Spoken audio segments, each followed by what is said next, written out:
नमस्कार दोस्तों, आज हम समझेंगे भारत के संविधान का भाग 1 जो बताता है कि हमारा देश क्या है, उसका नाम क्या है और उसकी सीमाएं कैसे तय होती है। संविधान जो है भाग छोटा जरूर है लेकिन बेहद महत्वपूर्ण है क्योंकि यह हमारे देश की पहचान तय करता है। भाग 1 क्यों जरूरी है? अगर किसी देश की पहचान जाननी हो तो सबसे पहले यह जानना जरूरी है कि उसका नाम क्या है, उसकी सीमा क्या है, उसमें कितने राज्य हैं। यह सब जानकारी संविधान का भाग 1 देता है। भारत का क्षेत्र किन से बनता है? संविधान के अनुसार भारत का क्षेत्र 3 चीज़ों से मिलकर बनता है। राज्यों के क्षेत्र, केंद्र शासित प्रदेश, भविष्य से जुड़ने वाले क्षेत्र। इसका मतलब अगर भविष्य में कोई नया क्षेत्र भारत में शामिल होता है तो वह भी भारत का हिस्सा होगा। अनुच्छेद 1 समझिए। संविधान कहता है भारत अर्थात इंडिया राज्यों का संघ होगा।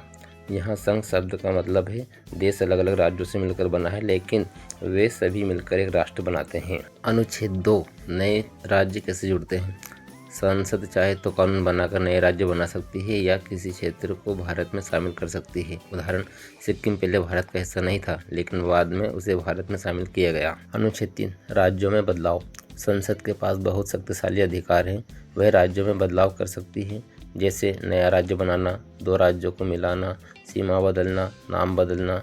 लेकिन ऐसा करने से पहले राष्ट्रपति की सिफारिश जरूरी होती है और संबंधित राज्य की राय भी ली जाती है। अनुच्छेद 4 क्या यह संविधान संशोधन है? अगर संसद अनुच्छेद 2 या 3 के तहत कानून बनाती है तो उसे संविधान संशोधन नहीं माना जाता। मतलब राज्य की सीमा या नाम बदलने के लिए संविधान बदलना जरूरी नहीं है। निष्कर्ष, संविधान का भाग 1 हमें बताता है कि भारत एक संघीय देश है, राज्य से मिलकर बना है। संसद राज्यों में बदलाव कर सकती है, यानी यह भाग भारत की पहचान और संरचना की नींव है। दोस्तों, अगर आप संविधान को आसान भाषा में पूरी तरह समझना चाहते हैं तो इस सीरीज को जरूर देखें। अगले वीडियो में हम समझेंगे संविधान का भाग 2 क्या कहता है। और वीडियो पसंद आई हो तो चैनल को लाइक, सब्सक्राइब और कमेंट जरूर करें। धन्यवाद। जय संविधान, जय भारत।